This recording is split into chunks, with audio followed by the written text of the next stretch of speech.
Andre Matthews was just sitting in his car, waiting for his wife and kids, when two officers decided he looked like a threat.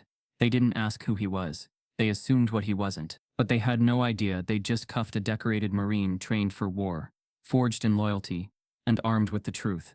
What started as a routine stop turned into a national reckoning, and a family's fight to stay seen, not silenced. Before we deep dive into this interesting story, subscribe to our channel, and tell us where are you watching from. Share in the comments below. The late morning sun soaked the small southern town in soft gold. Church bells had stopped ringing, but their echoes still lingered over the quiet streets of Rosewood, North Carolina, just 15 minutes from Fort Bragg. It was a place known for its porch swings, pastel storefronts, and an uncomfortable silence when it came to race. Andre Matthews guided the family SUV into the parking lot of Corner Mart Grocery, steering carefully into a shaded spot under a swaying oak. The lot wasn't full yet. Sunday crowds trickled in after their post-service brunches. The family had just left First Baptist Church, where Malik fidgeted in a button-down shirt, and Nyla fell asleep against her mother's shoulder during the sermon. Andre shifted the gear into park, glanced over his shoulder. "Quick in and out," he said. "Snacks and juice for lunch." Tiana nodded, tightening her headscarf. "We'll grab stuff for sandwiches too. Be back in 10. As the door shut behind her, and the kids, Andre rolled down his window and let the breeze in. He relaxed against the headrest, letting his shoulders ease. A gospel tune hummed low on the radio. His fingers tapped on the wheel. This was peace, or the closest version of it. He knew. But peace had a curfew in places like Rosewood. A sedan pulled into the spot across from him. The driver, a white woman in her 50s, paused as she saw Andre. Her face tightened with suspicion that had nothing to do with logic. She stepped out slowly, clutching her purse like it might vanish. Her gaze darted between Andre's tinted windows and his license plate, then back to his skin. Andre noticed. He was used to it. He offered a small, polite nod. She didn't nod back. Instead, she veered away, walking quickly toward the store entrance. Before going in, she stopped beside the security podium, just outside the sliding glass doors. She leaned in, whispering something to the young guard in a navy jacket. The guard's face twitched with confusion, then concern. Andre watched the exchange from his side mirror. His jaw locked, but he said nothing. He didn't move. 6 minutes passed. Then the black and white patrol car pulled into the lot, tires crunching against the asphalt. It parked at an angle, across two spaces, engine still running. Two officers stepped out. One tall, lean, and visibly irritated. The other shorter, built like a wall and already adjusting something on his belt. Andre stiffened. He checked his dashboard clock. 9 minutes. They weren't back yet. The officers walked in tandem toward the SUV. Eyes scanning, postures squared, like they were expecting trouble. Andre recognized the posture from his own years in uniform. But this wasn't Afghanistan. This was a Sunday in North Carolina. Still seated, Andre reached slowly for his wallet from the center console. He kept both hands visible. Old habits. A tall officer, name tag reading Harrelson, approached the driver's side. "Roll down your window. Now." Andre did. "Good morning, officer. Something wrong?" Harrelson narrowed his eyes. "We got a call about a suspicious vehicle matching this description." Andre's face remained calm. "I'm just parked. My wife and kids are inside." The second officer, Tenor, circled the rear of the SUV, hand hovering near his holster. "Vehicle registered in your name." Andre passed over his license and registration, his movements slow, deliberate. "Yes, sir." Harrelson took the documents but didn't look at them. "Got any weapons in the car?" "No, sir." You sure about that? Andre's nostrils flared slightly, but he nodded. "I'm sure." Behind them, a few shoppers paused mid-step, watching. A teenage girl discreetly pulled out her phone and started recording. Harrelson smirked. "Mind stepping out so we can chat?" Andre glanced toward the store entrance. No sign of his family yet. He inhaled. "I'd prefer to wait for my wife. She'll be back in a moment." Harrelson stepped closer. "Step out now. I'm not asking again." The tension shifted like air before a thunderstorm. Andre's fingers gripped the wheel. "Officer, I haven't done anything. I'm just sitting in my car." Tenor appeared at the passenger side, tapping the glass. "Unlock this side. We're gonna have a look." "I don't consent to a search," Andre replied, voice steady but firm. Harrelson's lips curled. "Then we'll have to do this the hard way." Inside the store, Tiana placed a carton of juice into the basket and glanced outside through the wide front windows. Her body tensed. Flashing lights. 2 officers. A familiar silhouette in the driver's seat. She dropped the basket. Back outside, Andre's composure was beginning to wear thin.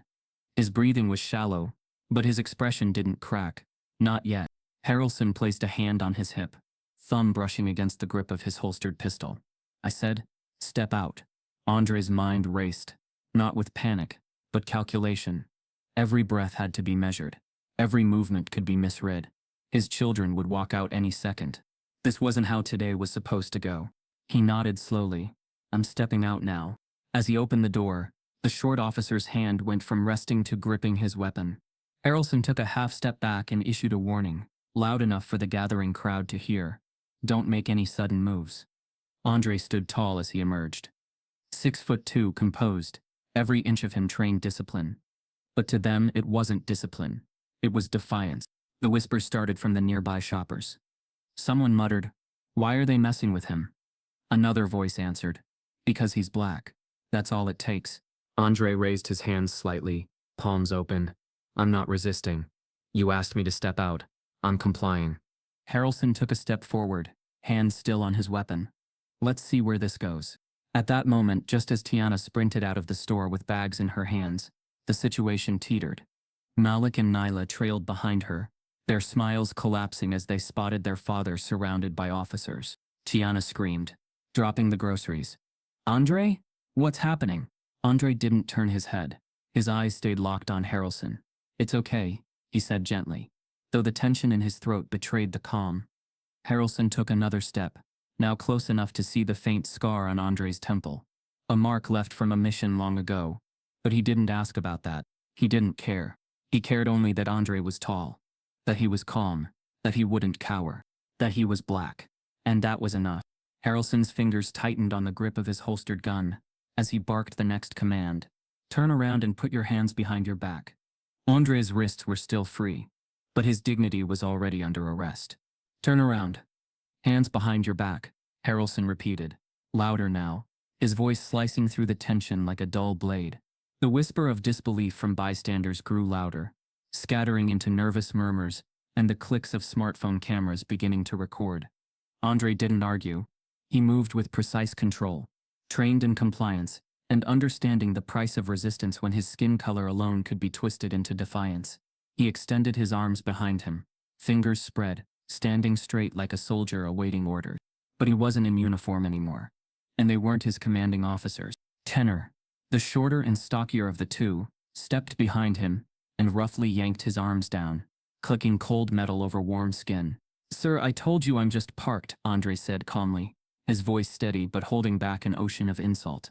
"Don't give me that," Tenor muttered. "If you're just parked, why were you watching people? Looking around? Hiding your face?" "I was waiting for my wife, and I wasn't hiding anything." Harrelson took a step closer, eyeing him up and down with that rehearsed mixture of authority and contempt. "Why here? Why not some other lot?" Andre blinked, confused. "It's a grocery store. People park at grocery stores." Harrelson snorted, flipping the license and registration over in his hand without looking at them. "Well, someone thought you looked like you didn't belong here." A chill ran down Andre's spine. That sentence, "looked like you didn't belong here," wasn't new. He'd heard it in more ways than he could count. In classrooms, on base, even in quiet neighborhoods where he made just enough to buy his way into suspicion. Inside the store, Tiana's instincts kicked in before her eyes caught up. As she pushed the cart down the last aisle, a flash of blue and red from the windows gripped her. She moved toward the front, pulling the children gently but urgently behind her. She didn't need details. She only needed shadows. She saw Andre's shoulders first, broad and still, then the handcuffs, gleaming in the sunlight. Her breath caught in her chest. Nyla tugged at her skirt. "Is that Daddy?" Tiana didn't answer. Her body moved faster than her thoughts. She shoved the shopping basket to the side, rushing toward the exit, with Malik and Nyla trailing in confusion. Back outside, Harrelson circled Andre like a vulture, each word dripping with unspoken accusations. "People have been boosting cars in this area lately. And you fit the description." "What description is that?" Andre asked softly, lifting his cuffed hands slightly. Harrelson's eyes narrowed. "Tall, black, male, sitting where he doesn't belong." It wasn't even a slip. It was deliberate, measured, crafted to wound in a way that wouldn't make the body cam blink. Andre looked him in the eye. I served this country so I wouldn't have to hear things like that again. Tenor laughed dryly. Funny. Thought you people loved using that excuse. That phrase hit harder than the cuffs. Andre swallowed the reply that pressed at the back of his throat. He'd been insulted before, but never with his children approaching in earshot. Never on a Sunday in the place he called home. Tiana burst through the crowd just in time to see Andre being patted down. What the hell are you doing? That's my husband. Harrelson turned slowly. Ma'am. Step back. She ignored him. He's not doing anything. We just left church. Nyla clung to her mother's leg, confused. Malik stood frozen, his fists clenched, face unreadable but eyes stormy. He was 13, just old enough to understand what was happening, and just young enough to be powerless against it. Harrelson stepped between Tiana and Andre, raising his voice. Back up, or you'll be detained too. Tiana's eyes blazed. For what? Being married to a black man? Tenor shifted his posture, tapping his radio. Possible obstruction. We may need backup. The word spread through the small crowd, like fire catching dry leaves. Backup? For a man sitting in a parked car with his family? Several bystanders shouted at once. This is wrong. He didn't do anything. Why are you arresting him? But the badge is louder than justice in these moments. It covers ears, shields ego, silences logic. Andre looked toward his son. It's okay, Malik. Stay with your mom. But it wasn't okay. Because this wasn't just about Andre anymore. It was about what his son would carry from this moment forward.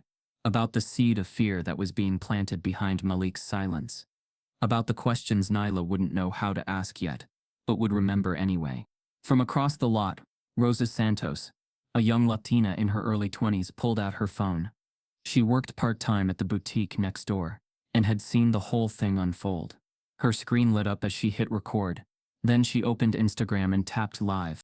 The video started streaming with the caption, "He was just sitting in his car." People tuned in, almost instantly. Some from her friend list, some from strangers, picking up on the hashtag she added next, Rosewood Racism. Meanwhile, Harrelson continued his performance. Sir, why are you in a stolen vehicle? Andre flinched. What did you say? We ran your plates. Says it's registered, but sometimes crooks are good at paperwork too. You have my ID. My registration. Everything matches. Maybe. Maybe not. Let's let the system decide. Tiana stepped forward again. This is harassment. Ma'am, Tenor warned. You're interfering with a lawful investigation. Tiana scoffed. Lawful? You never even looked at his ID. More phones were out now. A group of high school students had walked over from the ice cream shop nearby. Their video would reach Twitter within minutes. One whispered, "That's Mr. Matthews. He subbed for my class last semester." Inside the circle of chaos, Andre stood motionless. Calm wasn't enough anymore. Politeness wasn't enough. Legality wasn't enough. His skin had rendered all that irrelevant. Harrelson moved to place a hand on his shoulder, pressing down harder than necessary. Let's take a walk to the car, shall we? But just as he turned Andre slightly, a voice rang out from the edge of the crowd. Leave him alone. That man is a Marine. Everyone turned. It was a voice from a man in his early 40s, walking quickly across the parking lot in a mechanic's uniform. That's Sergeant Matthews. He served in Iraq. I was in his squad. Harrelson paused. Andre closed his eyes. That voice, Rashid Thompson, he hadn't seen him in years. The officer's expression faltered for a fraction of a second, just long enough for the lie to trip over itself. But the badge has muscle memory, and Harrelson's pride wouldn't let him yield. Doesn't matter where he served. He matches a suspect description, and we've got protocol. You mean prejudice? Rashid shot back. That's what this is. The crowd roared louder. Rosa's livestream viewers crossed 1,500. Her comments were exploding. This is insane. They're targeting a veteran? Call the NAACP now. Keep recording. Suddenly, dispatch crackled over Tenor's shoulder mic. Unit 3A, confirm your detainment. Suspect's vehicle registration, just cleared through Central. No outstanding warrants or red flags. Confirm ID match. Harrelson hesitated. His eyes flicked toward Tenor. Andre stood tall. Are we done here? But Harrelson wasn't done. He wasn't about to let control slip. Not in public. Not on camera. and especially not to a black man who never raised his voice. Harrelson leaned closer, voice low and venomous. You people never learn. Andre met his gaze. No. But the world's learning. Every minute. The air felt charged, like a match waiting to be struck. In the midst of rising voices and a boiling crowd, Tiana surged forward, just as Harrelson reached again for his cuffs. This time to cuff her. Malik's laughter echoed faintly through the glass doors as he stepped out of the grocery store, a bag of chips crinkling in his hands. Beside him, Nyla bounced happily with a juice box clutched in her tiny fingers, proud of having picked it all by herself. The sun hit their faces as the automatic doors slid open, and for a brief second it was just another Sunday. Then Malik froze. The chips slipped from his fingers, hitting the ground with a soft thump that felt louder than the rising noise in the parking lot. Nyla's juice fell next, their eyes locked on the crowd. And in the center of it, their father, cuffed, surrounded, his broad frame bent forward slightly, his face tense, not with anger but the unbearable strain of holding it all in. Tiana's voice cut through the air like broken glass. That's my husband. What's going on? Malik started running. Nah, stay with me. Tiana yanked him back, nearly lifting him off his feet. Her voice cracked, but she didn't cry. Not yet. Nyla latched onto her mother's leg, her sobs sudden and sharp. What's happening to Daddy? No one answered, because no one could. Not the officers, not the crowd, not even Andre, who still hadn't said a word since the last time Harrelson tried to cuff him again. From across the growing circle, one woman shouted, "He didn't do anything. This is sick." A man yelled, "There are kids here. What's wrong with you?" But Harrelson didn't flinch. His pride was armor now. Tenor stiff and silent, kept his hand on his taser, not to use it, just to remind everyone that he could. Andre's eyes searched for his son through the shouting. He saw Malik, his boy, staring at him, not with fear but confusion. A 13-year-old trying to understand why the man who taught him about right and wrong was being punished for neither. Andre didn't blink. He didn't flinch. He just stared back. And then slowly, he knelt. With the handcuffs digging into his wrists, he lowered himself to one knee, not because they told him to, but because Malik needed to see something else. Control, dignity, and still strength. Tiana stepped forward again, pulling Nyla tightly against her side. This is a mistake. We live here. We go to church down the street. What are you doing to my husband? Harrelson didn't answer, but the look in his eyes wasn't confusion. It was decision. He had picked a story and stuck to it, and no truth, not even the presence of crying children, would shake it loose. Behind him, Rosa's live stream was now over 3,000 viewers. From New York to Texas, people were watching this small-town horror show unfold in real time. The phone caught every tear, every scream, every time Andre turned his head to check on his kids. Malik, holding back tears, stepped forward again. Why are they doing this to Dad? Tiana crouched beside him, cupping his face. Because some people don't see what we see. They don't see who he is. But he didn't do anything. I know. I thought, they're supposed to protect us. Tiana didn't respond, because anything she said would feel like betrayal. Meanwhile, Nyla pressed her face into her mother's side, whispering, Is Daddy in trouble? Is he bad? Tiana's heart broke open. No, baby. Daddy's not bad. Some people are just confused. Real confused. From the back of the crowd, a woman muttered under her breath. This is traumatizing these kids. Another chimed in. Where's Child Protective Services when this happens? And then the twist no one expected. From the far side of the parking lot, a young white man in his early 20s jogged over. He was dressed in scrubs, likely from a nearby urgent care. He approached Harrelson, his voice raised and clear. That's Sergeant Matthews, right? Harrelson paused. Do I know you? I know him, the man said. He was our field medic trainer at Fort Bragg, taught my unit trauma protocol last year. Harrelson's jaw twitched. You sure it's the same guy? Tenor asked, eyes narrowing. The man nodded, pulling out his phone. I got a photo from the base event. Look. He held it up. There, in crisp military dress blues, stood Andre, shaking hands with a line of soldiers. The same calm expression, the same posture. The crowd reacted audibly. Some gasped.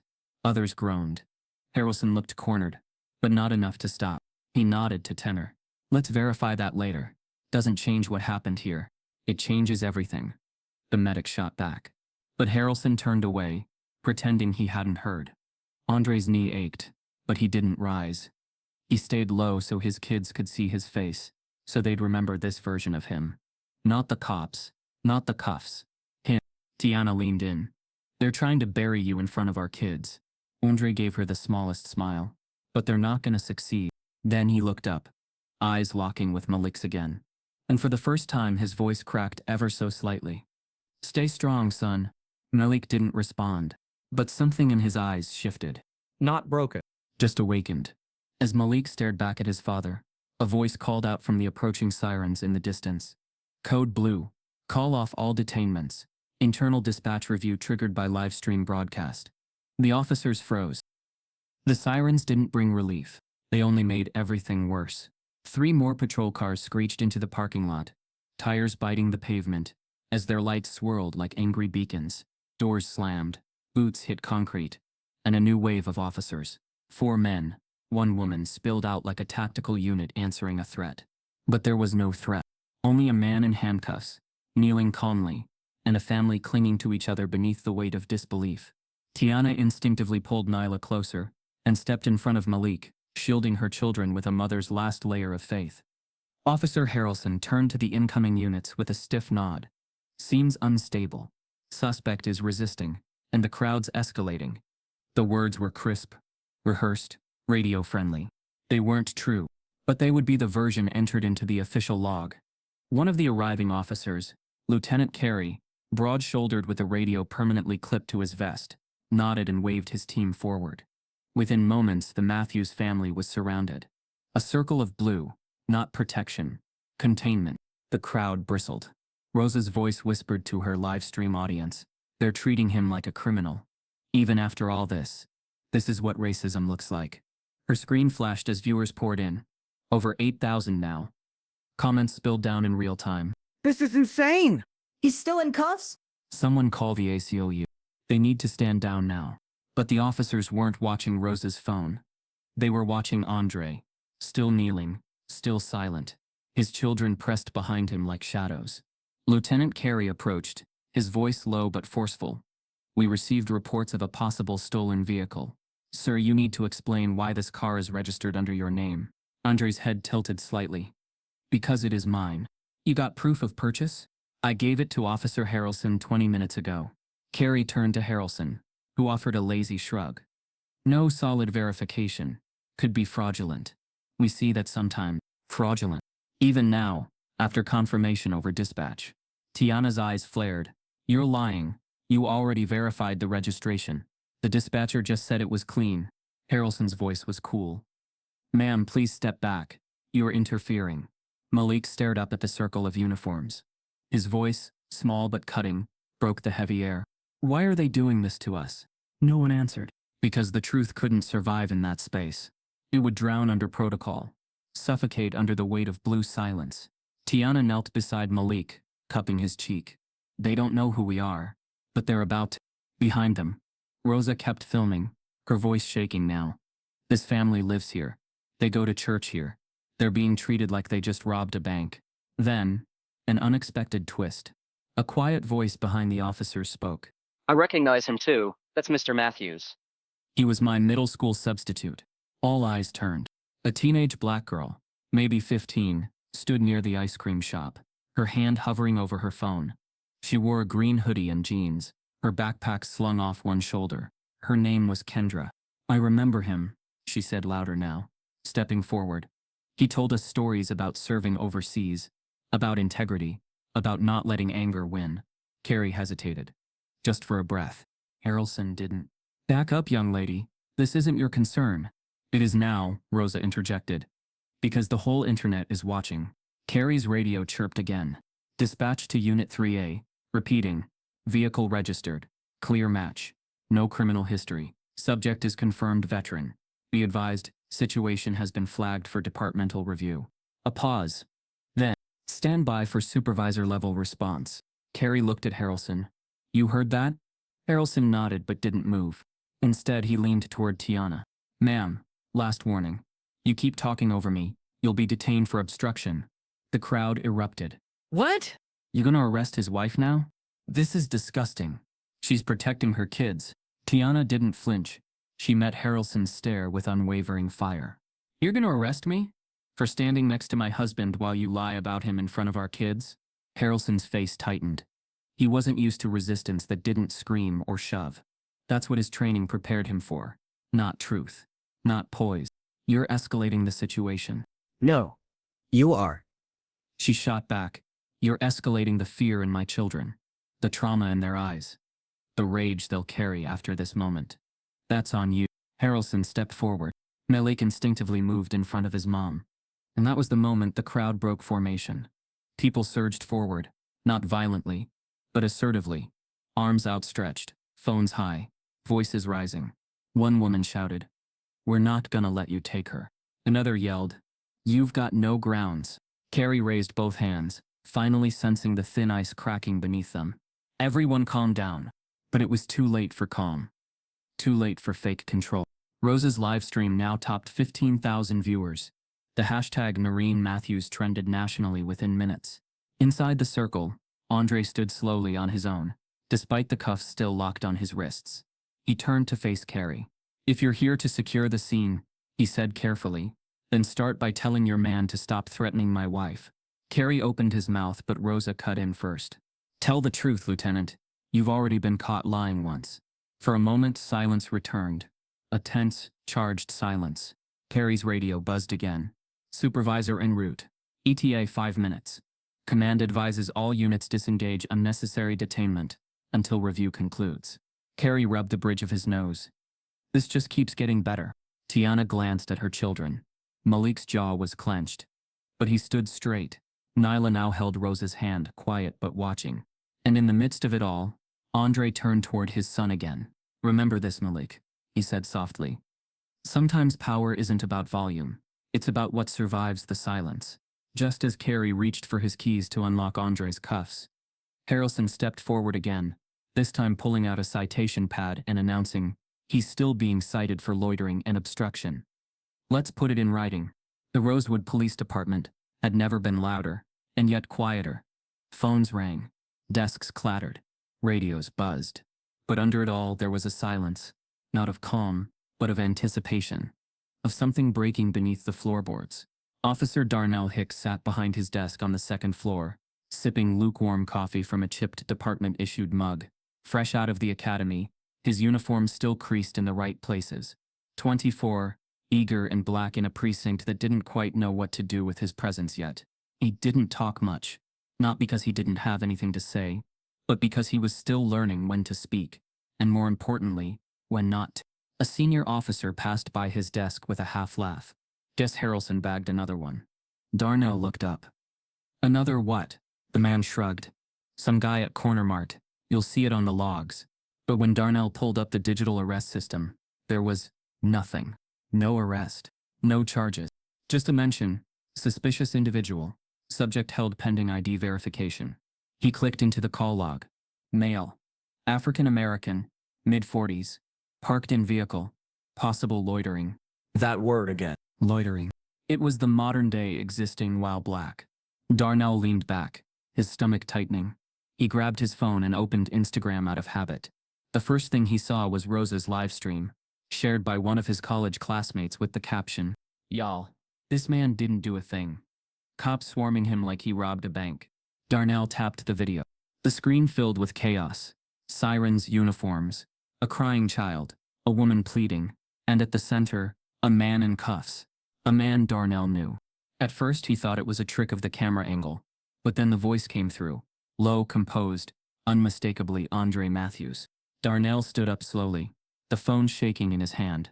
He remembered. 3 years ago, during his ROTC scholarship interview, he'd attended a memorial event for veterans at Fort Bragg. A sergeant had spoken about loyalty, about keeping calm under fire, about dragging wounded men through burning sand while taking enemy fire from both sides. That man had been Andre Matthews. Darnell had sat in the front row, watched him stand on a small stage, 3 Purple Hearts pinned to his chest, a scar on his temple, and humility in every word he spoke. He remembered how Andre had ended his speech. "You don't earn respect in war, you prove it. And sometimes you come home and start that war all over again, just wearing different clothes." And now, here he was, on his knees, in a parking lot, surrounded by people who didn't know who he was. Or worse, didn't care. Darnell walked briskly to the incident board. Still no arrest logged. Still no report. He turned to the clerk. Why hasn't this been processed? The clerk shrugged, said it was still unresolved. They're probably waiting to see how messy it gets. Messy? As if trauma could be measured in public opinion. Darnell moved to the back hallway, the video still playing. He paused it at the exact frame where Andre looked directly into the camera, not out of fear but like a man used to staring down impossible odds. He called dispatch. This is Officer Hicks. What's the current status on the Corner Mart incident? Static. Then still active. Unit 3A. Initiated. Backup present. Subject not in custody but detained. Is there a supervisor en route? Affirmative. ETA 4 minutes. Darnell hesitated for just a beat. Then, I'm en route too. He didn't wait for approval.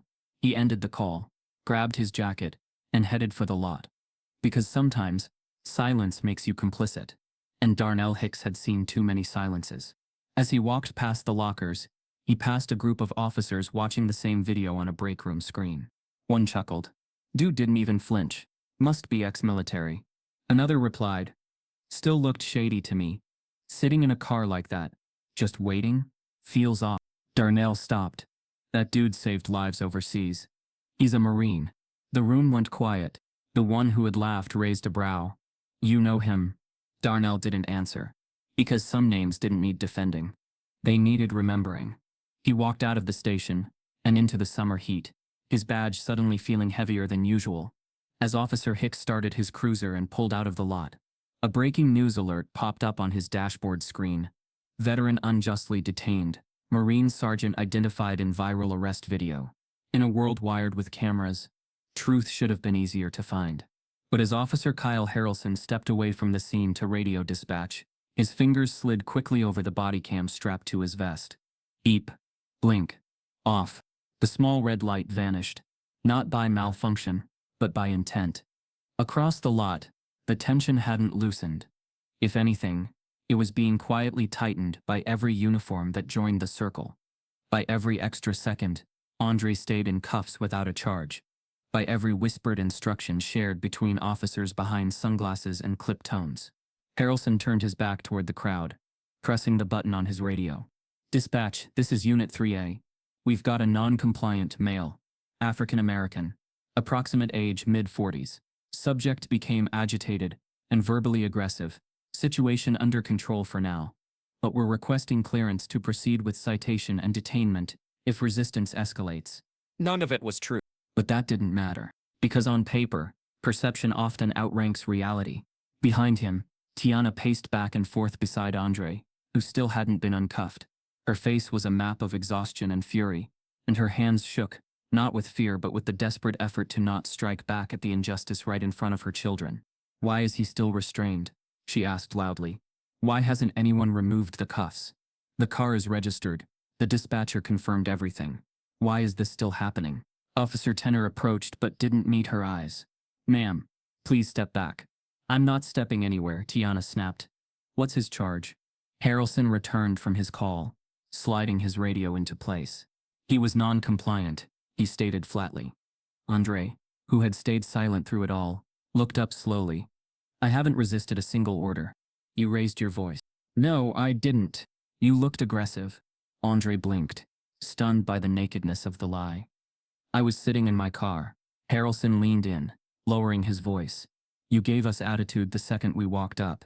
Don't play smart now. Behind them, one of the other officers, a younger man with an uncertain gait, made the mistake of muttering, should have known, with that stare. They always think they're smarter than us. Tiana heard it. So did Milik. Andre didn't move. Still in cuffs. Still straight-backed. Still composed. But then it came. From somewhere behind the circle of officers, another one, Officer Brenner, an older patrolman with sun-scorched skin and a bitter tongue, spit at Andre's feet. The splatter landed near his boots, inches from the pavement he'd once marched across on foreign soil. Malik gasped. Tiana moved forward, her entire body trembling. Did you just— Ma'am. Carrie stepped in, blocking her path again. I need you to calm down. No. I need someone to explain why a veteran in handcuffs just got spit on in front of his children. Rosa's live stream shook as she zoomed in, catching the moment where Andre simply closed his eyes. Not from defeat, but from restraint. The screen blazed with fury. He didn't even react. What a man. This is assault. They're baiting him. These kids will never forget this. Never. Harrelson stepped between Rosa and the scene. Turn that camera off. I'm on public property. She shot back. So are you? And this is a public disgrace. Rosa's livestream counter ticked past 9. Harrelson's jaw clenched, but he didn't push. Not yet. He turned back to his team. Stick to the report. Non-compliant. Verbal aggression. Possible suspect match. Even after dispatch cleared him, one officer asked. Dispatch doesn't see what we see on the ground. Harrelson snapped. We report what we feel in the moment. It was a telling phrase, what we feel in the moment. Not what happened. Not what was recorded. What was felt? And what they felt was fear. Not from Andre's actions, but from the audacity of his calm. From the composure that refused to crack. From the gaze that didn't plead, didn't rage, just endured. Tiana turned to Carrie. Uncuff him, now, or this won't just be a video. It'll be a lawsuit. Carrie hesitated. The pressure was building, and he knew it. But Harrelson stepped in again. No, we cite him. We process the paperwork. If they want to contest it, they can do it the legal way. The legal way? Tiana echoed, her voice cracking. He is the legal way. He wore your country's uniform before you ever wore that badge. Harrelson didn't flinch. I'm not interested in history. I'm interested in compliance. Suddenly Rosa's phone buzzed. She looked down. Her mouth fell open. She turned the screen toward the crowd, then toward Tiana. Channel 6 just picked this up. You're live. Tiana stared at the phone. There was a split screen. One side showed Andre, still in cuffs. The other showed his military photo. Dress blues, salutes, medals. The caption veteran detained without cause in Rosewood. Family demands answers. The counter passed 10,000 views in real time. Andre opened his eyes. He saw his own image on Rosa's screen. He saw his face next to a uniform he'd once earned with blood and sweat. And brothers who never came home. And now the world was seeing him not as a suspect, not as a threat, but as a man, still cuffed, still humiliated, still waiting for justice to catch up with truth. As the crowd began to swell, and Channel 6's news van pulled into the lot, a deep voice cut through the noise. Uncuff him. Now. All eyes turned to the edge of the lot, where Officer Darnell Hicks stepped out of his cruiser, badge in hand. The noise faded. The heat didn't. Andre's knees pressed into the pavement, his hands still locked behind him, wrists aching, under the strain. But the sting wasn't what made him close his eyes. It was the weight of being seen, but not known. Of being held, but not protected. Of being judged, but not heard. Then, just for a moment, the parking lot disappeared. The heat shifted. The ground below him turned to dust. Hotter, sharper, grittier. And suddenly, he wasn't in Rosewood anymore. He was back in Helmand Province, Afghanistan. Smoke cut through the air like a curtain. Thick and bitter. Screams echoed across the ruined valley, and bullets snapped like bones around him.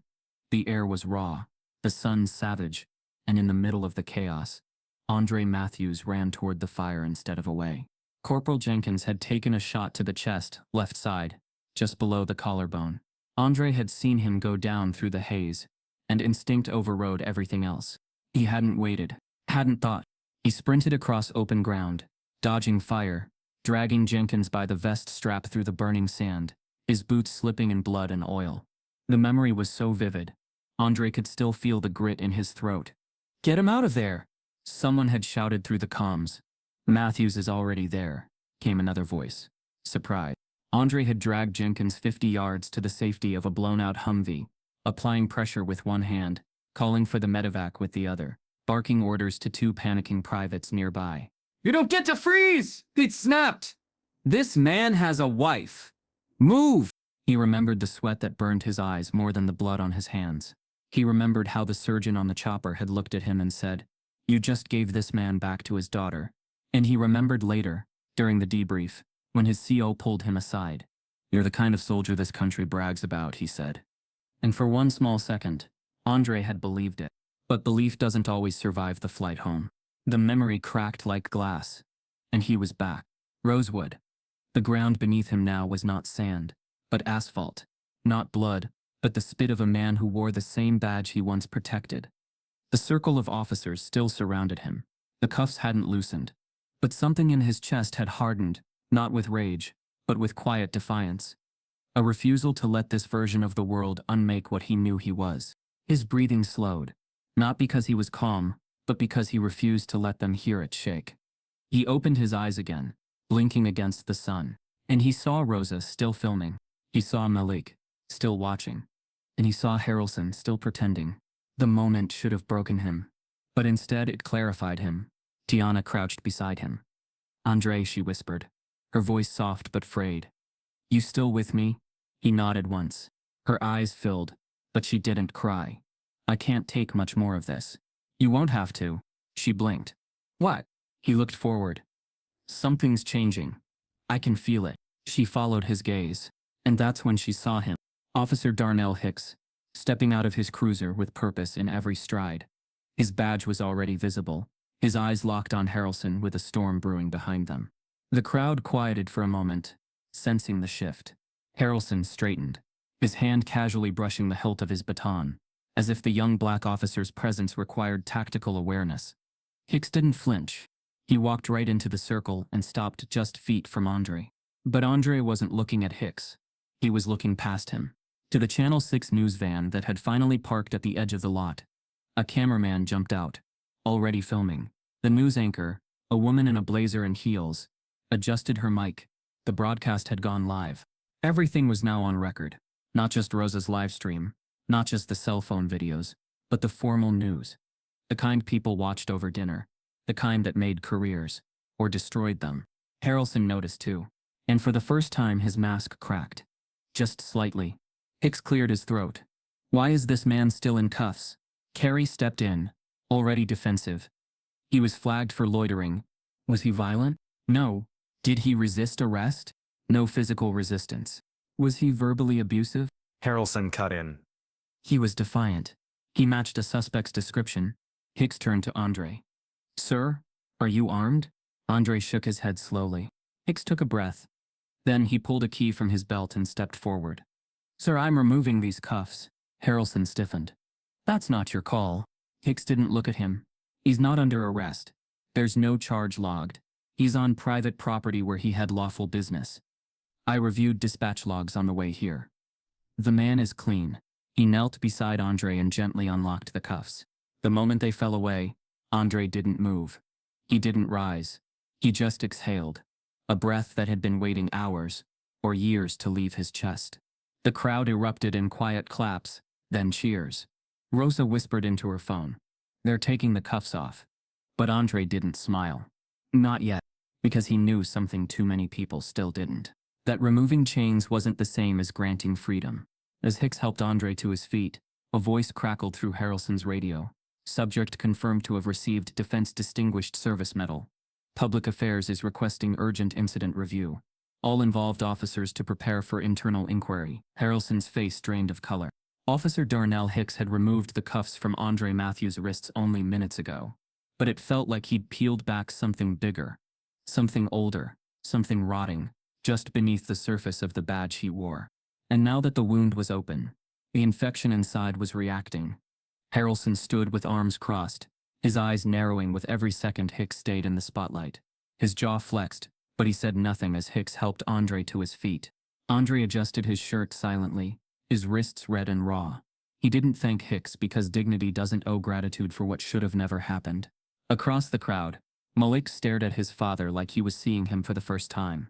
Not just as a man or a Marine, but as something bigger, a symbol of stillness inside a storm. But Hicks wasn't finished. He turned toward Harrelson and Tenor. His voice was calm, but the tension wrapped around it like a drawn bow. "I need your incident report, now." Tenor snorted. "You're not even shift lead." "I don't need to be," Hicks replied. "Public Affairs flagged this incident. News outlets are recording. Dispatch just confirmed the subject's military history. This is an officer accountability matter now." Harrelson shook his head. "We're handling it. You need to step out of the way before you embarrass yourself." Hicks didn't move. He was never under arrest. He was never violent. You cuffed him without cause. The footage confirms that. What footage? Harrelson asked, his voice dripping with defiance. I've seen Rosa's live stream. It's at 15,000 views. Harrelson scoffed. So now we let influencers write policy? No, Hicks said evenly. We let truth write it. The moment cracked, not with volume, but with silence. Even the bystanders quieted, sensing that something historic was balancing on the tip of one sentence. Harrelson stepped forward, eyes locked with Hicks. You're new. Let me give you some advice. You don't go public with family business. This isn't family, Hicks said. This is failure. Tenor shifted awkwardly beside Harrelson. Less sure now. Let's not do this out here. No, Hicks said, stepping between them. Let's do it right here. Right now. Tiana watched with narrowed eyes, arms crossed over her chest. She didn't know Hicks, but in this moment, she trusted him more than any uniform she'd ever seen. Andre stood quietly to the side, observing the standoff. His presence was no longer that of a suspect, or even a victim.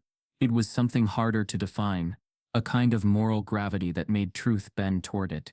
Despite the system's attempts to pull away, Harrelson's voice turned low, almost dangerous. You're way out of line. Hicks didn't flinch. And you're out of control. You want to keep your badge? I want to deserve it. That was the break. Harrelson took one last step forward, just close enough for his next words to be meant for Hicks alone. You think the people cheering you right now are gonna back you up when it counts? You think this crowd will be there when you're chasing suspects through alleys alone at night? You're black, Hicks. They'll love you until you say something they don't like. Then you're just another threat to them too. Hicks inhaled slowly. Maybe, but at least I won't be a threat to the people I swore to protect. Tenor looked down, unsure whether to stand with his partner or step away from him. And just then, the unexpected twist. The news anchor from Channel 6 walked into frame, mic in hand, followed closely by her cameraman. I'm Jennifer Klein, Channel 6 News. Are either of you the arresting officers? Harrelson turned, caught off guard. This is an active scene. Understood. But viewers are asking why this man, she gestured to Andre, a decorated Marine with no criminal record, was cuffed and detained without cause. Care to comment? Harrelson said nothing. Hicks stepped forward. I'm Officer Hicks. I arrived moments ago. I reviewed footage from a live stream that shows the subject cooperating fully. I intervened when I saw no cause for continued restraint. Jennifer nodded. Is there an internal review underway? I've just initiated one. You? Yes, ma'am. She looked surprised. As a junior officer? Hicks nodded. As a human being. The camera panned back to Harrelson, whose face had begun to flush beneath the pressure. He forced a smirk. Media loves a hero. Too bad real life doesn't need one. Hicks didn't respond. He didn't have to. Instead, he pulled out his phone, tapped a few buttons, and held it to his ear. Chief Granger, this is Officer Hicks. I'm forwarding you a live video from today's incident at Corner Mart. It involves Officers Harrelson and Tenor, and an unlawful detainment of a veteran. I recommend immediate suspension pending investigation. Harrelson stepped forward. You little. Hicks raised a hand. Be careful. You're on camera. The crowd broke into murmurs again. Rosa whispered into her phone. He just called the chief. Oh my God, he's blowing the whistle on camera. Andre looked at Hicks with something unspoken in his expression. It wasn't gratitude. It was respect, the kind you give to someone who does the right thing when it's hardest. As Hicks ended the call, Chief Granger's response came through the radio. Secure all body cam footage. All involved units report to HQ. Harrelson and Tenor report immediately for administrative review. Harrelson's hands balled into fists. The truth didn't scream, but it spread like wildfire. Within minutes of Officer Hicks' confrontation with Harrelson, the live stream that Rosa had started from a cracked iPhone became the centerpiece of an online reckoning. Its grainy footage, shaky in parts, told a story clearer than any polished police report ever could. A black man. A veteran. Calm. Cuffed. Humiliated. The hashtag came naturally. Marine not threat. It started as a whisper. One post, one retweet. Then came the fury. Twitter timelines ignited. TikTok stitches exploded. Screens across the country lit up with the same 5-second clip. Andre Matthews being led in cuffs, quiet but undefeated, with Malik looking up at him like he couldn't quite understand how the world worked anymore. By the time the chief's radio transmission hit Harrelson's vest, ordering him and Tenor to report for administrative review. Over 70,000 people had seen the footage. Then the amplifiers arrived. A former NFL linebacker tweeted the video, writing, "This man served this country, and this is how we repay him. Marine not threat."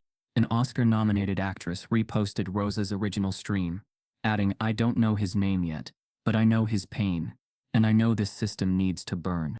Even the U.S. Army's official veterans page, carefully neutral, usually restrained, retweeted it with a link to Andre's public service record. It listed medals, deployments, and commendations with a caption that simply read, "Decorated, disciplined, disrespected." At the grocery lot, Rosa stood by with her phone still rolling. Her follower count ticked upward with every refresh. She was no influencer, just a local girl who had refused to look away. Tiana leaned over, reading the screen. "It's everywhere," she whispered. "People are watching now." Andre nodded slightly. "Took long enough, but they're listening to you. They know now." Andre turned to his son, who stood frozen in awe, staring at the live comment feed scrolling like a waterfall. One message flashed across the top. "That boy saw his hero broken, and still rise. He'll never forget that." Still, Andre said nothing. Because he understood something Rosa and the internet might not. Virality didn't equal justice. It was a match, not the fire. Just then, a local news van from WREA Channel 6 pulled up next to the sidewalk, joining the earlier crew already on scene. A second anchor, suited and sweating, emerged holding a clipboard and a pack of prepared questions. Hicks approached the van immediately, offering to brief them. Harrelson and Tenor stood awkwardly by their cruiser, clearly avoiding the cameras now. Their once swaggering presence had melted into tight lips and stiff postures. A young intern from the crew darted over to Rosa. "Do you have the original raw footage?" Rosa blinked. "It's on my phone. Can we airdrop it? Our editors want it unfiltered." Rosa hesitated, then nodded. "I want people to see what really happened, not just the parts that trend." A few feet away, Malik's fingers tapped across his own phone. He wasn't filming. He was writing. A note, a journal entry, something he'd later use to make sense of this mess. His small voice spoke aloud, as he typed. "They tried to make Daddy into a problem, but the world made him into proof." Nyla stood beside him now, clutching Tiana's scarf and sucking her thumb, not because she was scared, but because the air felt thick and unrecognizable. On the edge of the lot, more people had begun arriving. Locals who had seen the video and driven down to witness what they'd only watched on their screens. Some brought water, some brought signs. One woman, older, maybe in her 70s, handed Tiana a folded US flag. "I had 2 brothers in Nam," she said gently. "They didn't come back, but if they had, I'd want someone to stand for them too." Tiana took the flag without words. Her throat burned from holding back tears. But Andre still hadn't spoken to the cameras. Still hadn't posed. He didn't wave. He didn't raise his voice. He waited. Because timing wasn't about noise.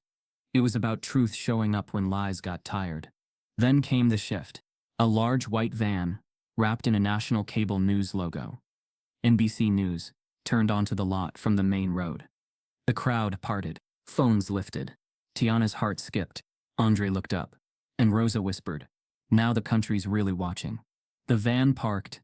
A polished anchor, sharp suit, gleaming teeth stepped out, flanked by 2 producers and a third camera. He looked around for a moment, before spotting Andre. With practiced professionalism, he approached. "Mr. Matthews, we'd love to get your statement on camera, if you're willing." Andre stared at him. Then he glanced at his family. At Hicks, still holding the line. At Harrelson and Tenor now being quietly instructed to leave the area. At Rosa still streaming. At Malik, his son, his witness. And then finally, he looked at the camera. Not because he wanted to, but because he needed to. Before Andre could speak, a second alert buzzed across every journalist's phone. DOJ launches preliminary civil rights inquiry into Rosewood PD after viral video shows unlawful detainment of veteran. The world didn't pause, but the small town of Rosewood, North Carolina, certainly did. As the national news crew unpacked their cameras and the crowd swelled near the taped-off perimeter, one vehicle rolled up without sirens, without flash, but with a weight that turned heads on arrival. A black unmarked SUV. The door opened, and out stepped Police Chief Raymond Granger. Granger was a tall man, with silver temples and a stoic expression that had seen more political tension than street-level chaos. His name rarely made headlines. Until now, his badge held authority, but his silence had always been his signature. Today, silence wouldn't serve him. He adjusted his collar and scanned the scene. The news vans, the murmuring crowd, the exhausted family at the center of it all. His eyes locked on Hicks, then flicked to Harrelson, who stood near his cruiser with his jaw clenched so tight it might have cracked. Granger approached slowly. Measured. Calculating. "Officer Hicks," he said with a nod. "Chief, the incident." "It is," Hicks replied evenly. "We have conflicting reports and independent video. The live stream footage has already gone viral." Granger's jaw tightened. "So I've seen." He turned toward Harrelson and Tenor. "You two were first on scene?" Harrelson stepped forward immediately. Posture stiff.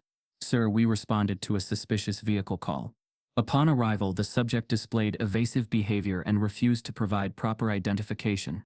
Granger's brow lifted slightly. "Did he resist?" Harrelson's voice wavered. "He was passive-aggressive, visibly tense. Wouldn't cooperate fully. Were cuffs necessary?" Out of caution, yes. Granger looked unconvinced. "Did you review body cam before deciding that?" Harrelson hesitated. "Body cam was offline. It malfunctioned." Granger's gaze hardened. "Both of you—" Tenor opened his mouth, but Hicks cut in first. "I have footage, sir." Granger turned sharply. "From where?" "Officer Santiago." He arrived mid-response. His body cam was still running. "I reviewed it before your arrival." Hicks tapped on his department-issued tablet and brought up the footage. The screen glowed as he turned it toward the chief. There it was. Andre in the SUV. Calm. Cooperative. Voice low. Hands visible. Harrelson barking unnecessary commands. Tenor circling the car like it was a crime scene. Then the cuffs. The shove. The threats. Tiana rushing out. The children crying. And Andre, never raising his voice. Never resisting. Not once. Granger watched in silence. The crowd couldn't hear the footage, but they watched his expression. And that was enough. When the video ended, Granger looked at Harrelson. "This is your version of non-compliant?" Harrelson's mouth opened and closed. "With all due respect." Granger cut him off. "No. With all due respect, you detained a decorated Marine in front of his children without cause. You ignored dispatch clearance. You turned off your body cam. And now you've dragged this entire department into national disgrace." Tenor shifted uncomfortably, sweat beading at his temple. Granger turned to Hicks. "Forward the footage to Internal Affairs and the DOJ. Full resolution. No edits. Already done, sir." "Good." Then he turned back toward the crowd, and to everyone's surprise, stepped forward toward the cameras, toward the chaos. Tiana pulled Nyla close. Malik stared. Andre, arms crossed, simply waited. Granger raised his voice. "To the community of Rosewood, and to anyone watching, I've reviewed initial footage of the incident involving Mr. Andre Matthews. What I saw does not align with our values, nor does it reflect proper policing. Therefore, effective immediately, Officers Harrelson and Tenor are suspended pending a full internal investigation." The crowd erupted, not with cheers, but a slow murmuring awe, like they couldn't believe it, like they were waiting for someone to yank it all back. Harrelson's face paled. "You can't be serious." "I am," Granger said sharply. "And if you have an issue, take it up with the Department of Justice. They've opened an inquiry." An audible gasp rippled through the spectators. Andre stepped forward now. Not toward Harrelson, not toward Granger. He walked to the cameras, to the people. He didn't need a mic. His voice carried. "I didn't speak earlier because I didn't want to give this moment more anger than it already had. But I want every kid watching to understand something." He paused, looked at Malik, then out at the phones, the reporters, the bystanders. "They tried to reduce me to a threat, because that's how some people still see men who look like me. But I didn't break, not because I'm a Marine, but because I'm a father. And fathers don't get to fall apart, not when our sons are watching." The crowd quieted. Rose's stream passed 100,000 live viewers. Andre continued. "There are officers who wear this badge with honor, like Officer Hicks. But there are others who use it, like a weapon, quiet, subtle, protected." He looked at Harrelson, then back at the crowd. "Today isn't about me. It's about how many times this story ends differently, with silence, with funerals, with names trending for all the wrong reasons." Tiana placed a hand on his arm, not to stop him, to steady him. He turned to her, then to his children. I want my kids to grow up, knowing that dignity doesn't have to come after damage. That they can walk into a room and be seen before being searched. The cameras caught every word. So did the nation. Just as Andre finished speaking, Granger's phone buzzed. He looked down, and his face froze. He stepped away, took the call, then turned back to Hicks, voice tight. Federal auditors are landing tonight. We're now under emergency review by the Civil Rights Division. 3 days passed. Long enough for press cycles to spin, for hashtags to saturate timelines, and for every local diner in Rosewood to erupt with opinions, whispers, and debates over what really happened. But for Andre Matthews and his family, time didn't move forward. It circled. The echo of that parking lot, the cuffs, the stares, the tears on Malik's face, lived in every shadow, every flicker of TV light, every time the doorbell rang unexpectedly. The official apology arrived on a Wednesday morning. A press release posted by the Rosewood Police Department's website and emailed to every major outlet. It read in part, "We regret the handling of events on July 22, involving Mr. Andre Matthews, a respected U.S. veteran and local resident. We acknowledge that our officers did not uphold the department's commitment to fairness and transparency. For this, we offer a public apology."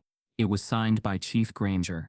Polite, professional, scripted, and empty.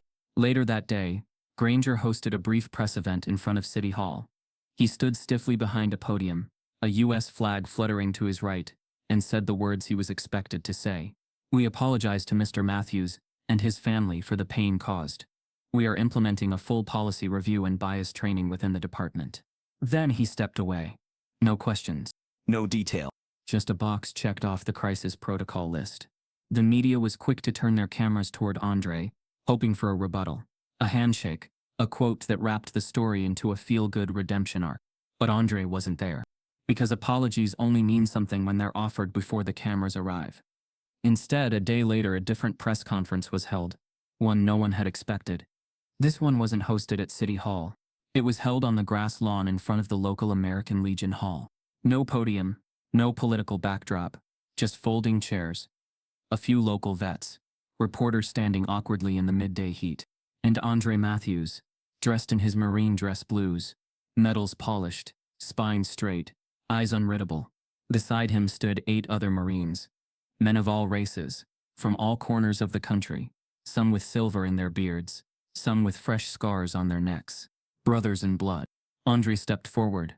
I didn't want to speak until I could do it on my own terms. Without a script, without the city's flag behind me, just the truth. Standing beside me, he glanced at his old unit, each man nodding. What happened to me in that parking lot wasn't about misunderstanding. It wasn't about caution. It wasn't about protocol. It was about perception. About how easily this country sees someone like me not as a protector but a problem. Reporters scribbled furiously. Don't mistake my calm for forgiveness. Don't mistake my record for immunity. I didn't survive war to come home and be policed for sitting still. And no apology changes the fact that my children watched it happen. He paused. Let the weight of those words sit. I don't want better apologies. I want better systems. One of the Marines, a Latino man with a prosthetic leg, stepped forward and placed a hand on Andre's shoulder. We serve for this country, but sometimes we have to stand against it to make it better.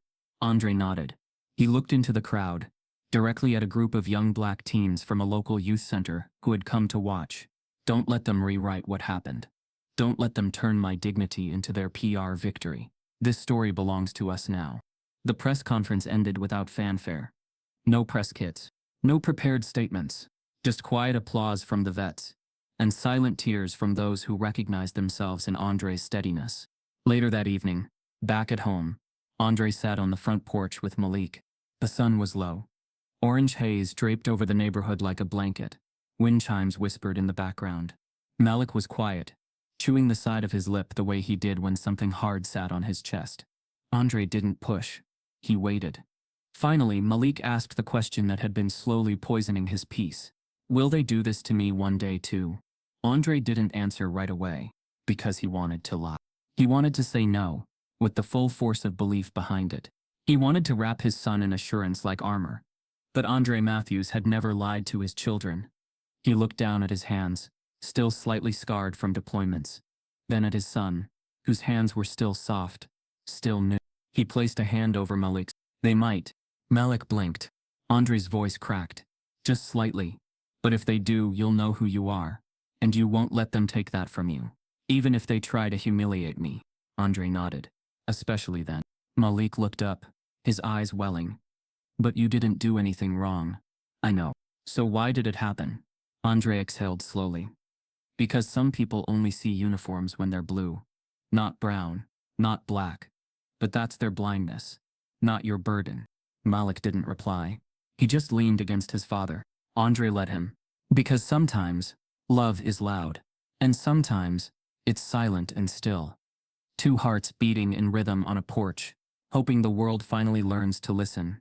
As Malik wiped his eyes, Tiana stepped onto the porch holding an envelope, sealed with a federal emblem. Andre, she said softly, this just came from Washington. By the time the federal envelope lay opened on Andre's kitchen table, marked with the seal of the U.S. Department of Justice, and stamped confidential, the town outside had begun to tear at its seams. The Matthews family had become more than neighbors. They had become a symbol. And in a town like Rosewood, symbols didn't unify, they exposed. Some called it a reckoning, others a disruption. The week following the incident, what was once a quiet southern town had been jolted awake. Storefronts displayed signs of solidarity. Handwritten messages in windows reading, "We stand with Andre," or "G. Marine not threat." At the corner diner, where older patrons used to greet Andre with polite head nods, whispers now followed his name like shadows. I hear he staged the whole thing. They only cuffed him for procedure. Why didn't he just step out quicker? But the lies didn't hold like they used to. Because people had seen it. All of it. And still, the divide grew. On Saturday, two competing gatherings took place at Rosewood Town Square. One side, a sea of community members. Many black, some white, some Latino. Held signs calling for accountability, reform, transparency. Rosa stood at the front, holding a megaphone. Her voice, once hesitant and shaky, now rang out with the unfiltered clarity of someone who had witnessed and refused to forget. I didn't plan to be an activist. I didn't wake up hoping to be the girl who filmed a scandal. But when injustice stands in front of you, silence becomes a choice. And I didn't choose silence. Behind her, signs bobbed in rhythm. Justice is not optional. Dignity is a right. Don't just review. Reform. A speaker system played soft gospel music between speeches. Older veterans stood near the back, some saluting when Andre's name was mentioned. Families brought their children. Volunteers handed out water bottles and voter registration forms. Across town, a very different crowd assembled near the police station. A cluster of residents, mostly white, hoisted flags, American, thin blue line, even Confederate ones disguised as heritage. A local pastor offered a prayer for our officers under attack. Several attendees wore t-shirts that read, "Support those who serve, not those who slander." A retired sergeant from the department stood behind a podium made from a makeshift pickup truck bed. "We've got good men wearing these badges," he barked into the mic. "They don't deserve to be dragged through the mud, because one guy didn't follow basic instructions." His words were met with cheers. But one woman in the back, a quiet older black woman named Mrs. Elaine Reynolds, folded her arms and whispered, "I've lived here 60 years. This isn't the first time, and it won't be the last." That same afternoon, a town hall meeting was called.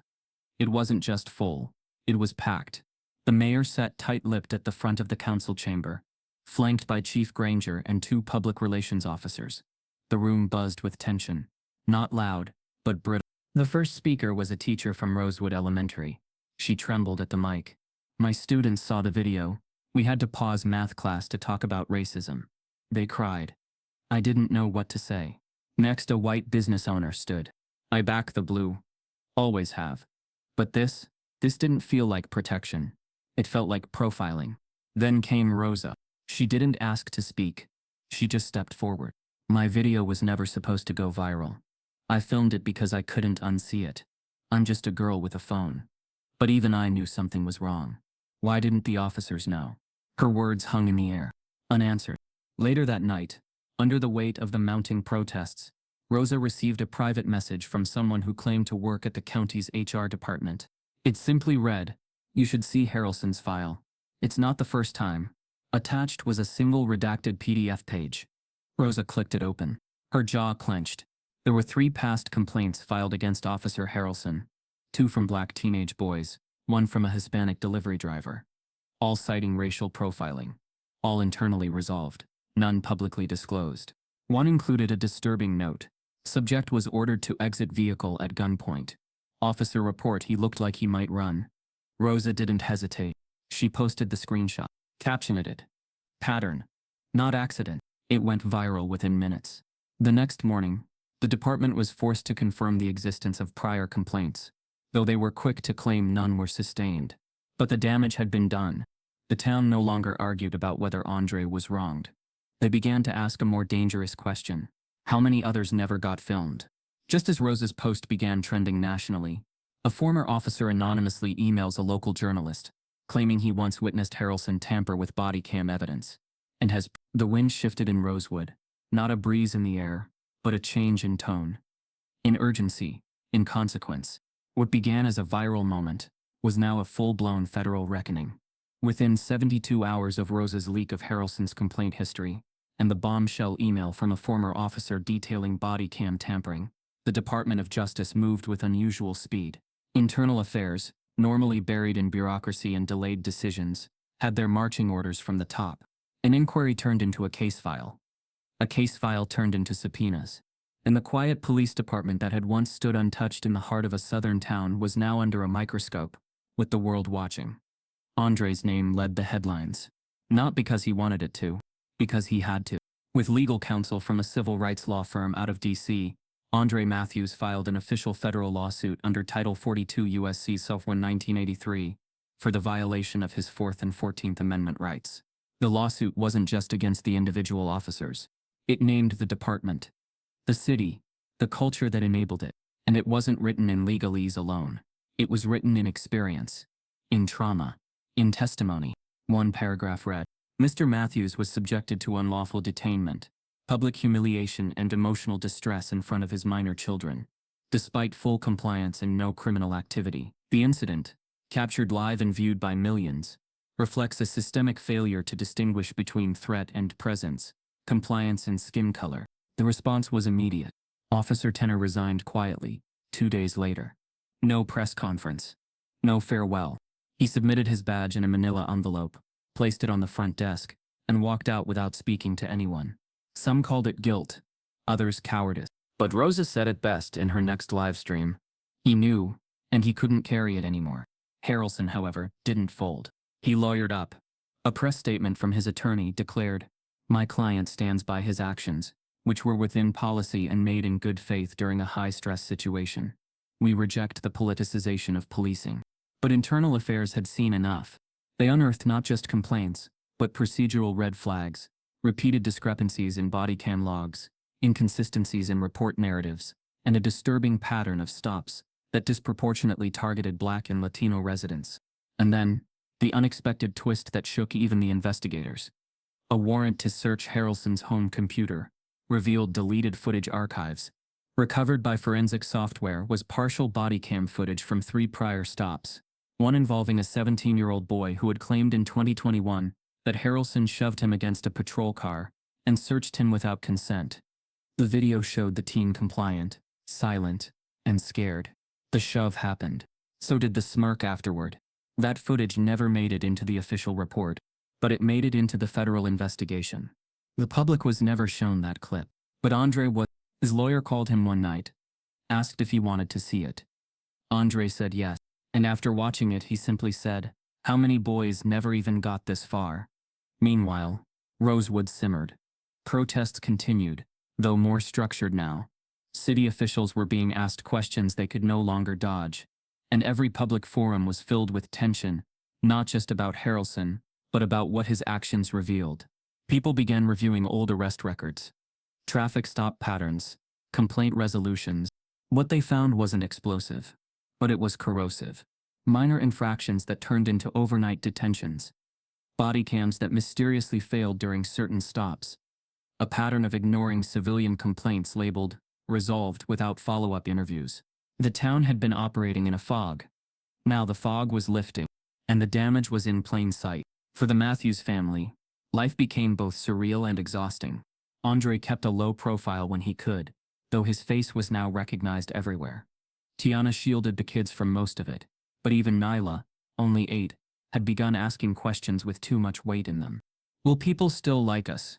Why do police act scared of Daddy? Why do people think brown means bad? Tiana answered gently, always. But some nights, she cried when no one was looking. And then came the envelope. It arrived quietly.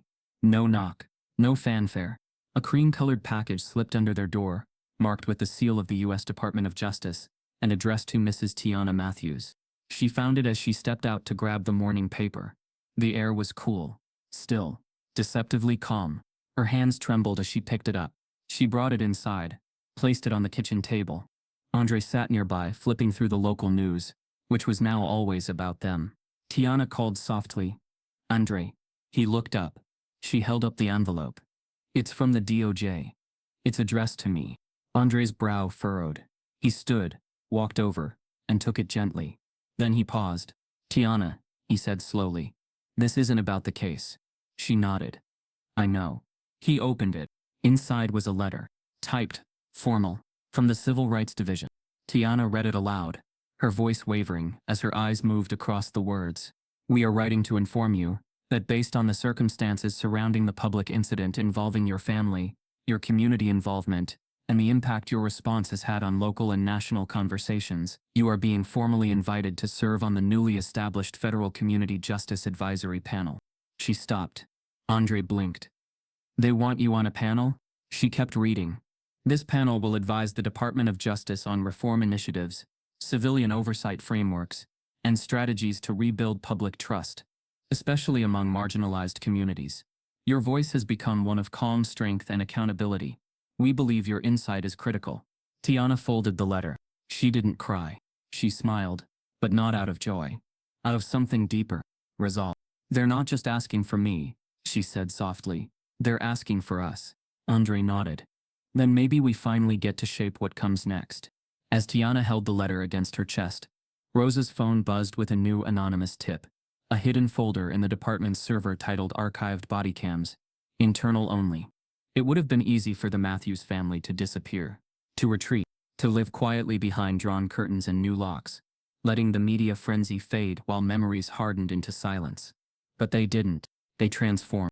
Because trauma in the right hands becomes testimony. And in the Matthews household, healing began not with forgetting, but with creation. Malik, now back in school, surprised his teacher with a story that left the class silent. It was titled, The Day My Hero Was Hurt. It didn't dramatize. It didn't rage.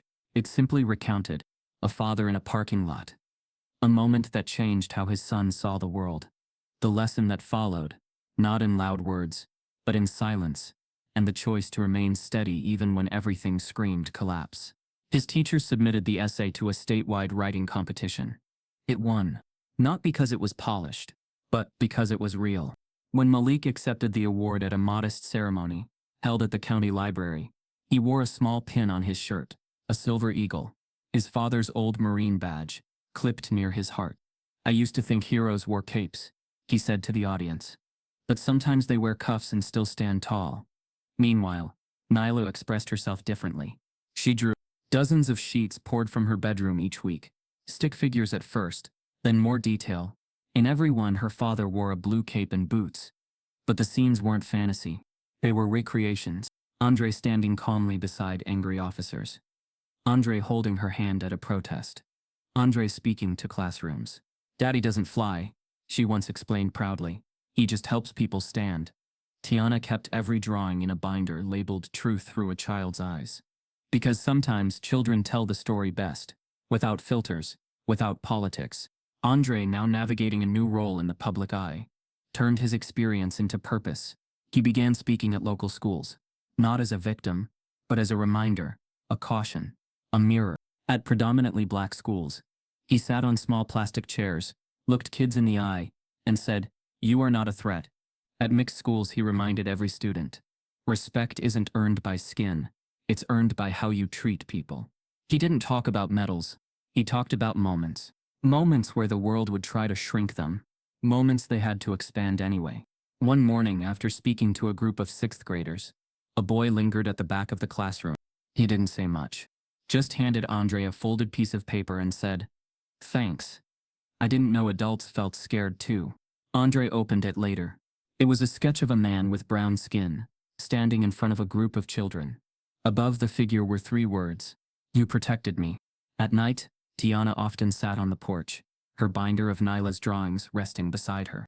She'd read new emails from Washington about the advisory panel meeting she was set to attend. And still, she stayed grounded. "You know what?" she told Andre one night, watching the sky darken. "I think we were chosen." Andre laughed. "Chosen to be publicly cuffed and emotionally scarred?" She smiled softly. "No, chosen to rebuild. Because we don't shout to be heard. We build so others don't have to." Andre reached over and took her hand. "I wouldn't want to rebuild anything with anyone else." And then, the phone rang. Unknown number. Washington, D.C. area code. Andre hesitated. Tiana raised her eyebrow. "Now who could that be?" He answered. "Mr. Matthews?" The voice on the other end asked. "Yes, this is Major Charles Denning, Office of Veteran Affairs, White House Liaison Division. Do you have a moment?" Andre's back straightened instinctively. I do. "We've been following your case closely. As you can imagine, your conduct under pressure, the dignity you maintained, the work you've done since, well, sir, it hasn't gone unnoticed." Andre didn't speak. He wasn't sure what to say. "We'd like to formally invite you to Washington," Denning continued.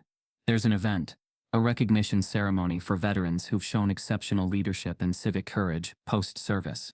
Andre swallowed hard. And we'd like you to be this year's keynote speaker." As Andre lowered the phone in stunned silence, Nyla came running in from the kitchen, waving a new drawing. It was of her father standing at a podium in front of a giant crowd, the words "Truth Hero" written across his chest. Washington, D.C. had always seemed like another planet to Andre Matthews, a place where decisions were made far above the lives they affected, where men in suits talked about justice as if it were a concept, not a wound. But now, he was there, in the marble halls of the White House, the air thick with protocol and history. Andre stood in front of a tall mirror, adjusting the collar of his marine dress blues, the same uniform he hadn't worn in nearly a decade. The medals gleamed on his chest, not as decoration, but as evidence of sacrifice, of integrity, of service long before service had a spotlight. Tiana stood behind him, helping fasten the last clasp with quiet, steady fingers. "You ready?" she asked softly. "No," he admitted. She smiled. "Then you're ready enough." Down the hallway, Malik and Nyla waited with nervous excitement. Nyla held tight to her Truth Hero drawing, now laminated and carried in a plastic folder. Malik wore a blazer, and the same eagle pin he'd worn at the writing ceremony. Their father was about to walk onto a stage, televised across the nation. But not as a protest, not as a headline, as a symbol. The Rose Garden had been transformed into a formal ceremony space. Rows of white chairs fanned out across the green lawn. Journalists, dignitaries, community leaders and military veterans filled the seats. At the center stood a podium bearing the presidential seal. The announcer's voice carried through the speakers. "Today we recognize citizens who, through personal courage and civic leadership, have challenged systemic inequities and helped bridge the gap between communities and justice. Our next honoree is a retired Marine, a father, a man who was unlawfully detained in front of his family, yet chose not to retaliate with rage, but to respond with responsibility." Andre stood behind the stage, listening, his breath slow. "Please welcome recipient of the National Civil Justice Medal, Sergeant Andre D. Matthews." Applause erupted, and Andre stepped forward. Every step felt like a reconciliation with history, his own, and this country. He reached the podium, adjusted the mic. He looked out across the audience, then directly into the cameras. Then he began. "I didn't want this recognition. I wanted peace. I wanted safety for my kids. I wanted the country I served to remember. I wore the same flag on my chest as any other man in uniform." He paused. "But when peace is denied, and silence is expected, there's only one thing left to do. Stand." The crowd leaned in. Andre continued, voice firm but never angry. "I wasn't given this platform because I fought harder than others. I was given it because someone filmed it. Because my story didn't end in a jail cell or a grave." Whispers moved through the rows.